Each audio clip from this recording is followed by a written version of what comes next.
June 2020, and this year has been without a doubt the craziest years in my 26 years of life. It seems like everything that could go wrong has gone wrong. But I want to look beyond the COVID-19 pandemic that will eventually end, and normalcy will see its way back into human life. I'm sitting here recording this video wondering if we will ever see anything remotely close to this again. And unfortunately, something that I've worried about for my short time on this earth is more likely than ever. This is something that will create global unrest and a complete breakdown of human civilization. And no, it's not global warming, a nuclear war, or even another wide-scale pandemic. While these scenarios do have potential to play out, another situation is a lot more likely and is right on our front doorstep. I think what's really driving the market is the Fed. You had Powell on 60 Minutes last night, basically committing to print an unlimited quantity of money and urging Congress to borrow and spend as much money as they want, and that the Fed is standing ready to monetize an infinite amount of government spending. So I think people think that that's good for the market, but it's not. It's a disaster for the economy. It will destroy the value of the dollar. And sure, that means that stocks will go up, but so what?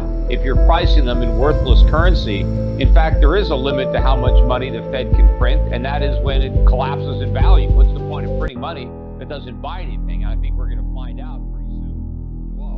But what the Federal Reserve has done quite foolishly by not understanding what caused the crisis in the first place is actually accentuate that crisis, that inequality, through quantitative easing, which has driven up share prices. Great if you own shares, not so great if you don't. And of course, the vast majority of Americans own a trivial amount of shares. It's the wealthy who've benefited. So the Federal Reserve has amplified the inequality caused by the crisis. Destroy the value of the dollar. In fact, there is a limit to how much money the Fed can print, and that is when it collapses in value. What's the point of printing money that doesn't buy anything? I think we're going to find out.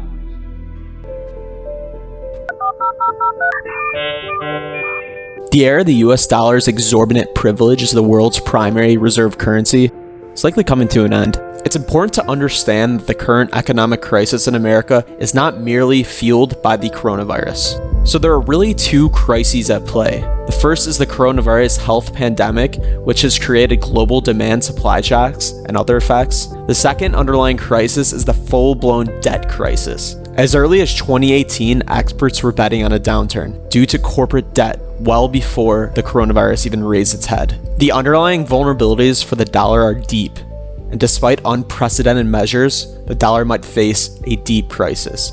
But before we investigate this potential dollar crisis, let's first explain hyperinflation, how this will precede the global dollar crisis. Typically, hyperinflation is caused by a weakened economy along with high debt to GDP, combined with loose monetary policy and low interest rates, resulting in a large government deficit that a central bank will try to print their way out of, and effectively inflating the currency supply. And while poof, your money is wiped out, the purchasing power of your currency will lose roughly 50% of its value in a month and continue to fall. So let's say a loaf of bread costs you $2.50 currently. At hyperinflation of 50% per month, 2 years later you'd pay $42,085.28 for that similar loaf. So let that sink in. If you had $10 million in your bank account and the dollar experienced the same type of hyperinflation, you couldn't even buy a half a loaf of bread with the same amount of money 1 year later. Sounds crazy, right? Well, it's happened before. This happened to Germany in 1920s post-World War I, Hungary post-World War II, Zimbabwe in March 2007, Venezuela in 2018, and it's currently happening in Lebanon as we speak. And what's the saying out there? That history may not repeat itself, but it sure does rhyme. These blimps in human history were devastating, and a lot of people lost all their savings. But fortunately, in smaller economies, runaway government spending and hyperinflation has been siloed to that only specific country and has had few impacts on the global economy. So this time is different.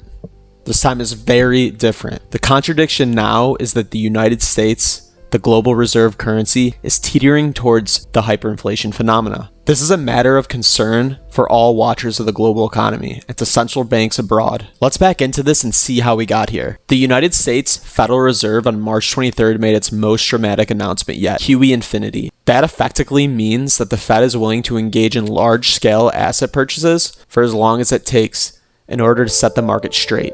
Otherwise, printing money out of thin air to prop up the stock market. Over the last few months, we are creating massive inflation. inflation like we have never seen before. While US national debt levels stood at about $7 trillion in 2007 pre-crisis, the current clamor for fiscal packages amidst the coronavirus has pushed national debt exponentially higher than ever. Just this week, the national debt surpassed $26 trillion. It took exactly 2 months and 2 days to add the most recent $2 trillion to the government debt. And the Fed has just given Congress the green light to keep borrowing, and it will keep printing. To put things in perspective, the national debt didn't hit over $1 trillion till October 1981. It was Ronald Reagan's first term that we got $1 trillion. Since the crisis, we have been averaging over $1 trillion a month in national debt. Obviously, this pace is not sustainable. What's interesting is that the national debt used to be a massive campaigning topic, except now candidates don't seem to care Republican or Democrat. No one is asking where this money is coming from. These numbers are so large that they no longer have any meaning. They're simply abstractions. It's been some time since people thought about the concept of money and its purpose. The broad idea is that money has value, but that value is not arbitrary. Former Fed Chairman Paul Volcker once said in an interview that it is the governmental responsibility to maintain the value of their currency, and when they fail to do that, it is something that undermines an essential trust in government. Back to the dollar.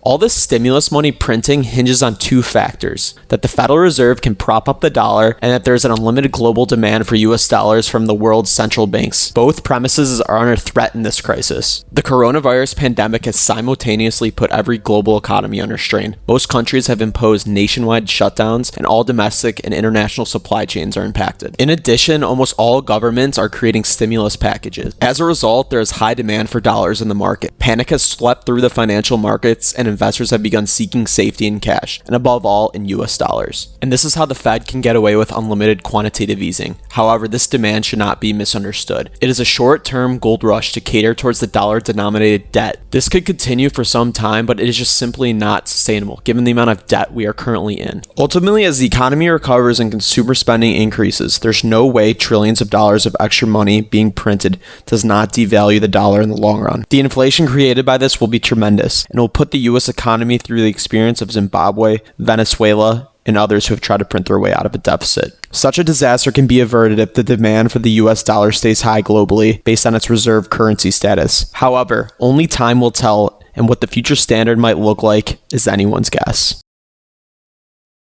You've got mail.